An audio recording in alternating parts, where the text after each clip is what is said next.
The Atlanta Falcons suffered a tough loss in Week 7, and so did the Tampa Bay Buccaneers on Monday Night Football. But they lost a lot more than just the games.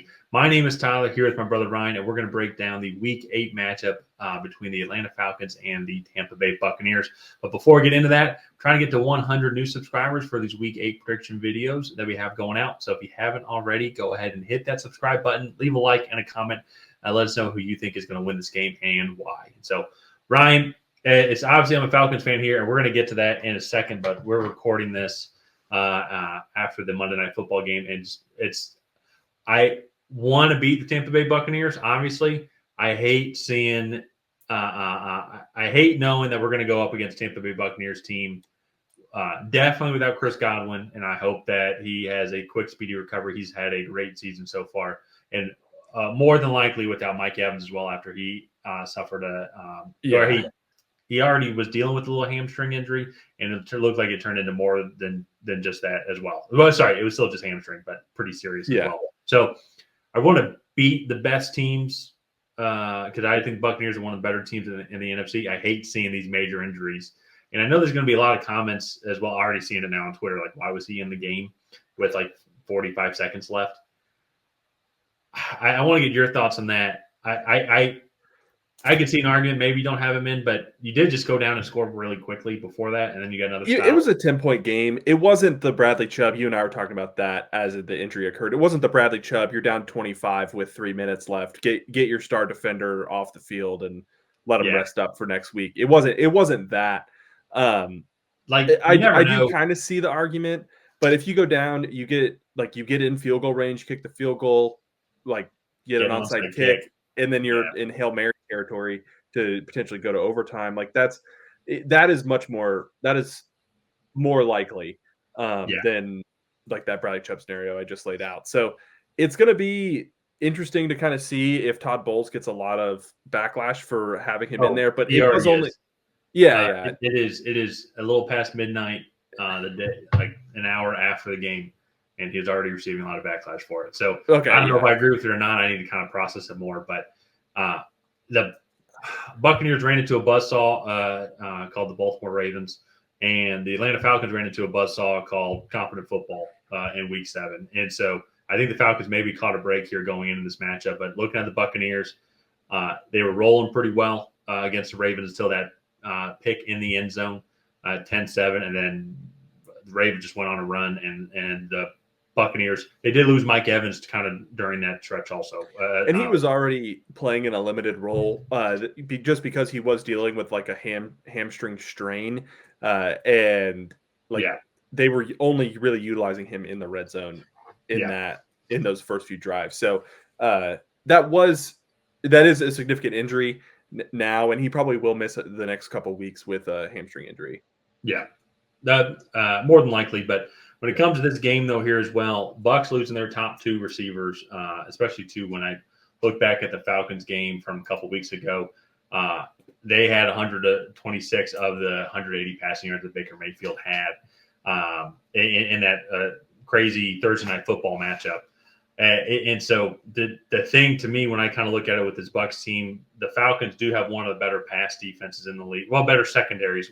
We can't get after the quarterback if our lives depended on it. Still averaging less than a sack a game. But I think now it will. I mean, they still get other good guys like Jalen McMillan. That's still going to be there. Caught Otten as a solid tight end. Sterling Shepard is one that caught a touchdown as well. And if I go look at some of the other guys, because a lot of guys played today, Trey Palmer also.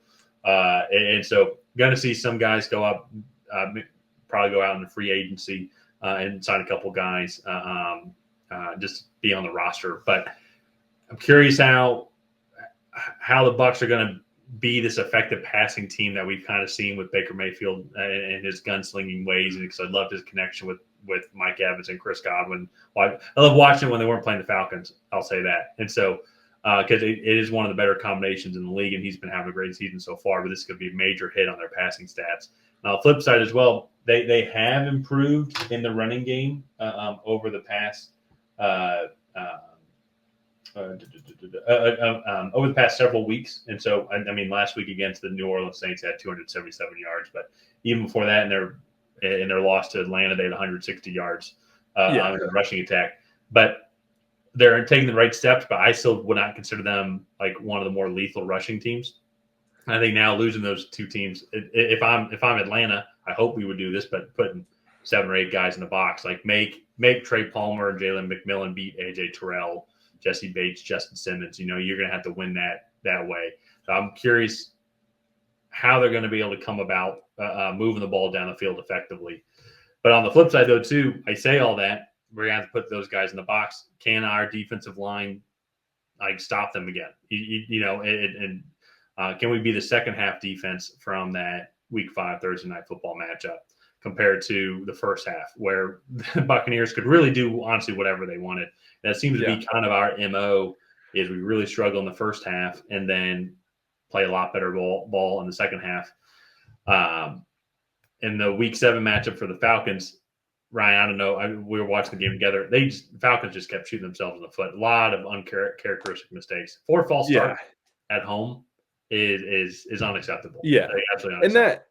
And that I like. Sometimes I feel like this Falcons team, like they take 2 steps forward and then 1 step back, and I feel like that game was the 1 step back for them, and I think they need to reset, come into this game with a fresh mentality.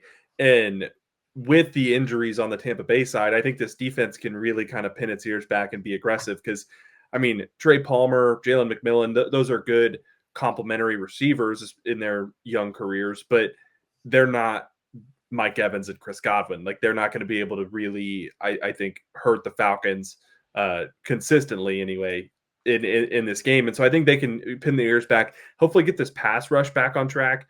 This pass rush has some good players on this defensive line: Grady Jarrett, Matthew Judon, 2 Pro Bowl defensive linemen. And so I think getting this pass rush back on track is just as important as fixing some of the offensive miscues. And that was another thing. I did feel like you guys got after Geno Smith a good bit. It was just a half second too late. Well, it'd be a half second too late, or a roughing the passer, or a holding call, or we would let him get out of the pocket, and then he would find somebody open, or he would scramble for a first down. It was just one of those games. It just wasn't our day. Both with self miscues and whatnot. Which I guess it's there are going to be games like that. We did have, I would say, coming off a solid performance against the Panthers. That's not saying much. A good come from behind win against the Bucs. The issue for me though is when I go look at the Falcons now is and I'm not trying to be pessimistic. It's we all can see the potential there. We just want to see this consistency, kind of moving forward. And we didn't see that in Week 7 at all. Yeah. And I just want to see us not shoot ourselves in the foot and just play consistent ball like how we're doing in the second half, in the first half as well. Make it really tough for these teams. Get an early lead where we can control the game, play the brand of football that we want to play. We ran the ball a little bit better against the Seahawks. Bijan Robinson had a 100-yard rushing game. Kirk Cousins, I was about to say he threw for 500 yards, but that was the Week 5 stat. And so Kirk Cousins didn't have the best game, but I also think too the offensive line didn't have their best game either. And so with the false starts, felt like they were allowing the Seahawks defensive line to get after them.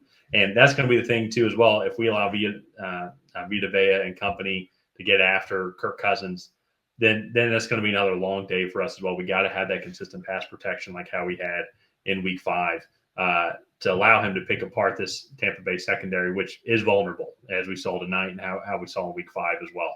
So I think the Falcons caught a break going into this game with the major injuries that Tampa Bay Buccaneers are dealing with. And so, and in full transparency, kind of moving to the predictions, is I was going to pick the Buccaneers actually, kind of watching the first half of that game and whatnot, even too with Mike Evans going down. Maybe we have to kind of wait and see, but I feel like they were playing better ball. But then their defense definitely broke down a lot against the Ravens. And the Ravens offense is significantly better than the Falcons, I will say. Yeah. So, but with all the injuries, and I think the Falcons can match up well against the Tampa Bay Buccaneers, as we saw kind of with how well we were able to pass against them. I think I'm going to go with Atlanta here in this matchup. It's going to be interesting. I think the Bucs are just going to struggle to score. I know they have still other good skill position players, But I think just with these major injuries here, and the Falcons have a good secondary to match up against their young receivers, I think that it's going to be tough for them to throw against us. I know statistically the Falcons don't have a good run defense, but I feel like we're actually a pretty solid at the run and stopping the run. I feel like we just give up a couple of big runs a game. That's about it. And so I think we're going to shut down Rashad White, Bucky Irving, and then we're going to go down and be able to score against the Tampa Bay Buccaneers defense with an improved pass protection, I hope. Yeah, that for me, I think. So the Falcons, you guys were able to put up some points on them in the last matchup, and that was with this offense at full power. And you guys probably got away with one in the first matchup. Not gonna lie, Bucks probably should have put that one away. But I just think with the injuries on offense, the Falcons, they're going to be able to play more aggressive on defense, and it's just going to be, I would say, a fairly one-sided game due to injuries. In this one. So I really wish this was going to be one of the games I circled this week and was really going to try to focus in and watch the whole game. But now with all the injuries, I just feel like the Falcons are going to be the much better team. So I'm going with Atlanta as well. It'll be fun, but we'll see what happens. So we're both taking the Falcons in this matchup. If you guys have not already, please go ahead and like and subscribe. It is the best way to help out the channel. While you're down there, go ahead and leave a comment on who you think is going to come out ahead. Will it be the Tampa Bay Buccaneers? Will it be the Atlanta Falcons? And that will see you guys next time.